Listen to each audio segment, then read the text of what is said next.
Welcome, everybody. I won't try and say, well, good morning, good afternoon, good evening, because not completely sure which time zones you're all on.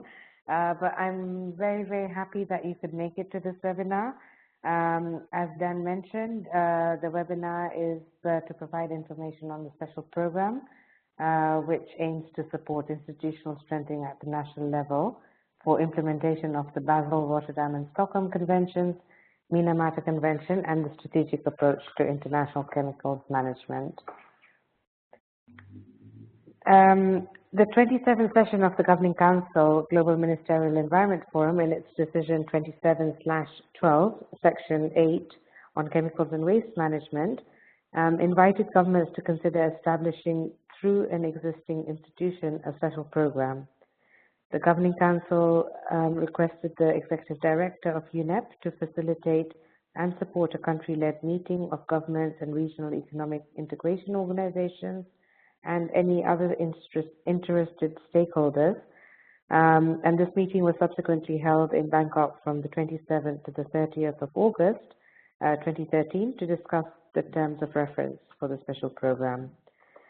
Subsequently, in 2014, the first session of the United Nations Environment Assembly, UNEA-1, in its resolution 1/5, welcomed an integrated approach to address the financing of the sound management of chemicals and waste, and underscored that the three components of an integrated approach, namely mainstreaming, industry involvement, and dedicated external support, are mutually reinforcing and important for the financing for the sound management of chemicals and waste at all levels.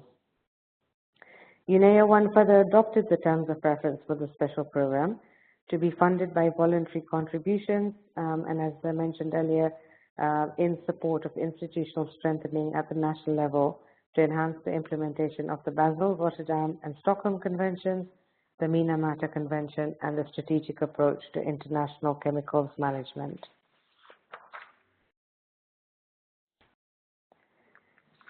The terms of reference defined institutional strengthening as enhancing the sustainable institutional capacity of governments to develop, adopt, monitor, and enforce policy, legislation, and regulation, as well as gain access to financial and other resources to ensure sound chemicals and waste management throughout the life cycle.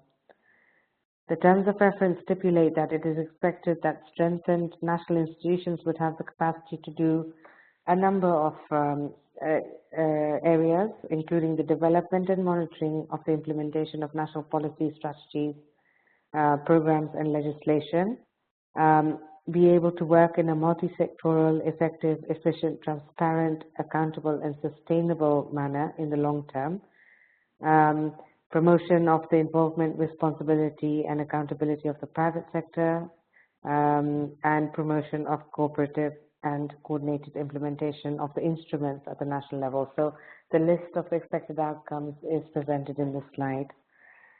In addition, the terms of reference provided for the scope of the special program, noting that the program should avoid duplication and proliferation of funding mechanisms and associated administration, and should fund activities that fall outside of the mandate of the Global Environment Facility.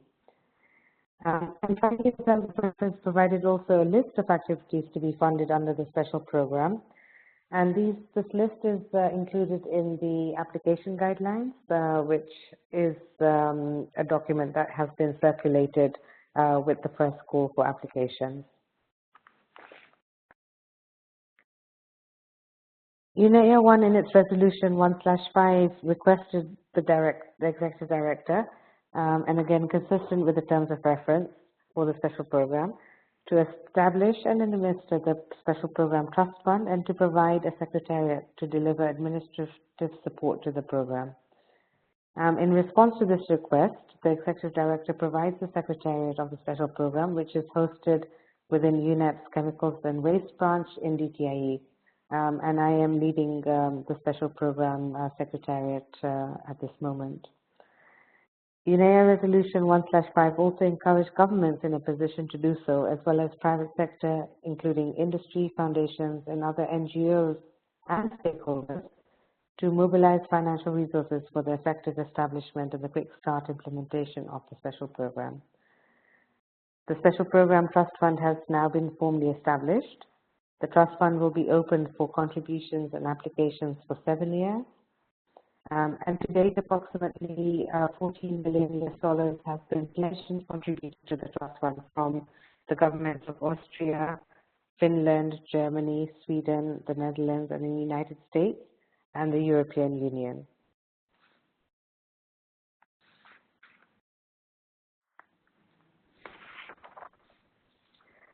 The terms of reference of the special program stipulate that an executive board will be the decision-making body and oversee the special program with the support of the Secretariat. The executive board has been established with representatives from recipient countries as follows. So Kenya representing Africa, Brazil and Argentina representing Latin America and the Caribbean, sharing the 2-year term. The former Yugoslav Republic of Macedonia representing Central Eastern Europe, Yemen representing least developing countries, and small island developing states. And the donor representatives are as follows: the European Union, Finland, Germany, Sweden, and the United States. The country to represent Asia and the Pacific is still to be decided. For the meetings of the board, the executive secretaries of the Secretariat of the Basel, Rotterdam, and Stockholm Conventions, and the Minamata Convention, the coordinator of the Strategic Approach to International Chemicals Management, SICAM, and a representative of the Secretariat of the Global Environment Facility,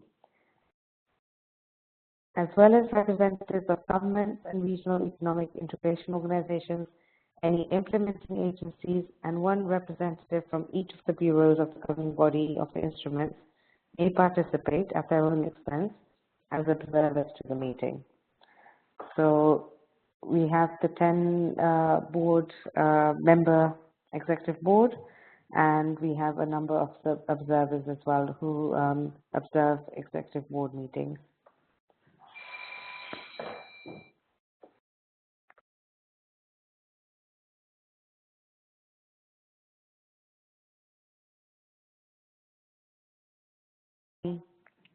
In accordance with the terms of reference, Leticia de Carvalho from Brazil and Mr. Nico Uro from Finland were elected co-chairs of the executive board, representing a recipient country and a donor country respectively.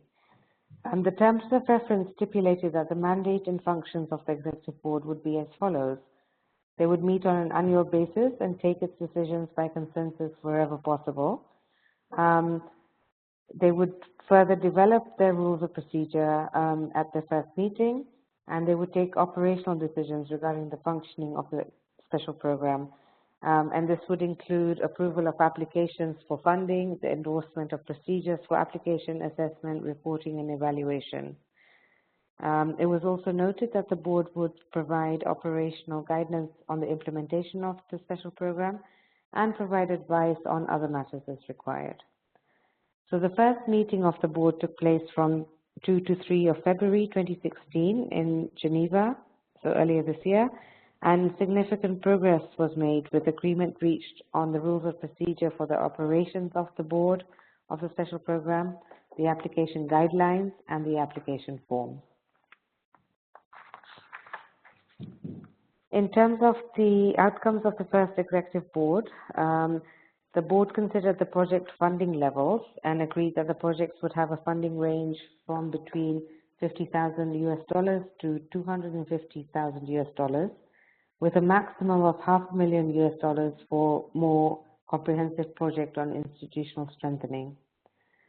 The executive board agreed that the maximum duration of a project would be for 3 years and would start upon signature of the agreement between the Secretariat of the Special Program and the proponent, so the relevant government entity. This duration was based on the experience of the SICAM Quick Start Program, which in its recent evaluation findings highlighted that a 2-year project duration did not provide for sufficient time for the implementation of project activities and reporting.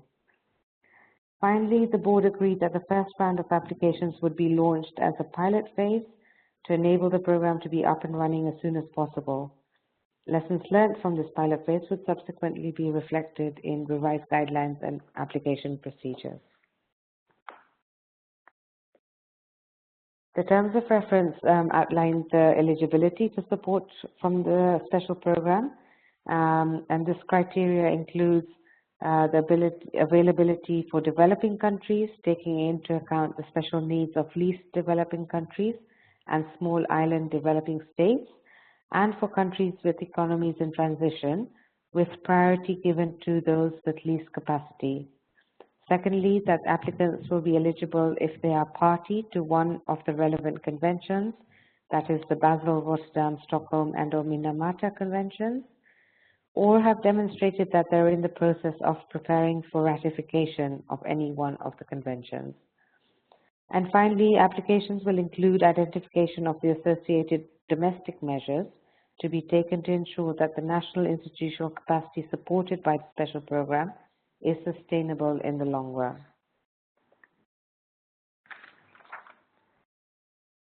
A list of criteria was then developed by the board at its first meeting to support the appraisal and approval of projects, and it was agreed that these criteria would include the following, taking into account that the assessment of the information provided by the applicant would have to be done on a case-by-case basis.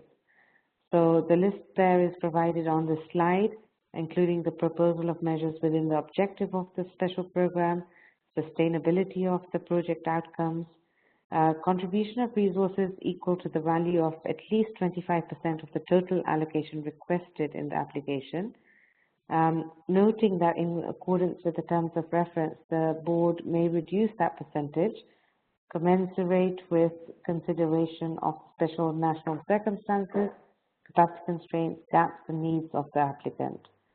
And we have provided some examples of these contributions or possible contributions in the budget application form.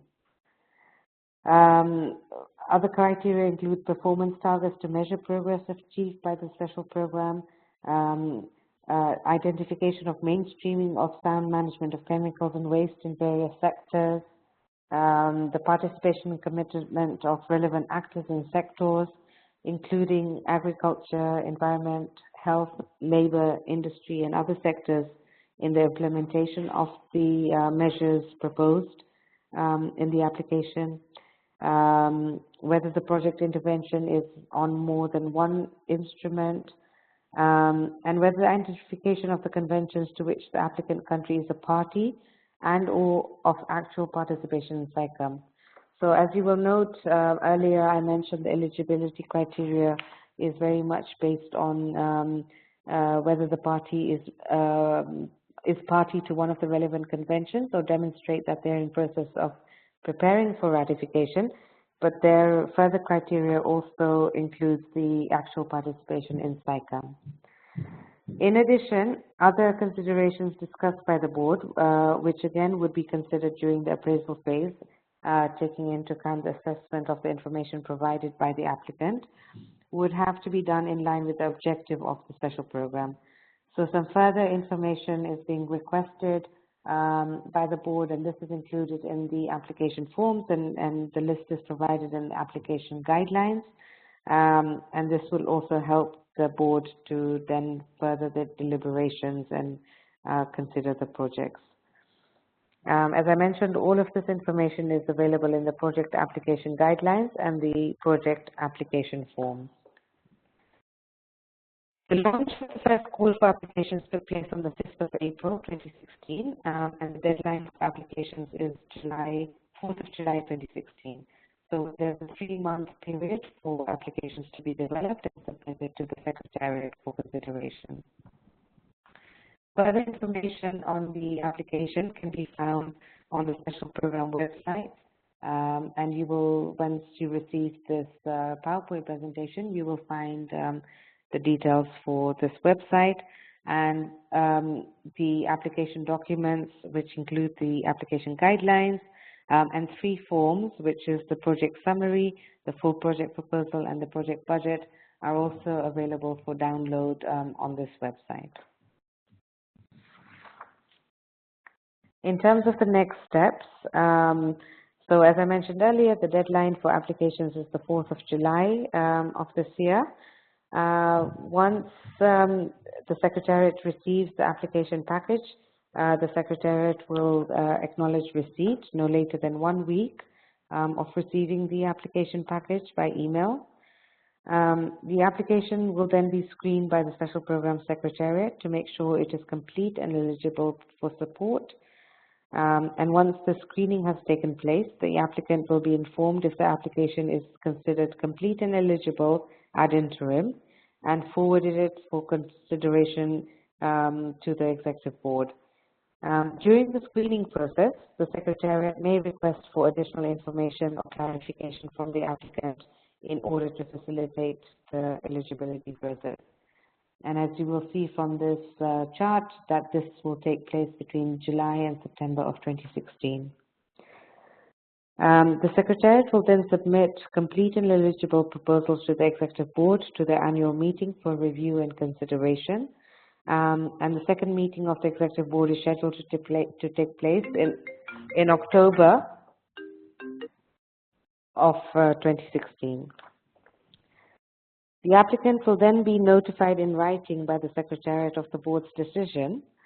And I'd like to just point out that if until the Board meets in October 2016, the Secretariat will not be in a position to provide any updates on approval of applications. So a little bit of patience will be required from the proponent side.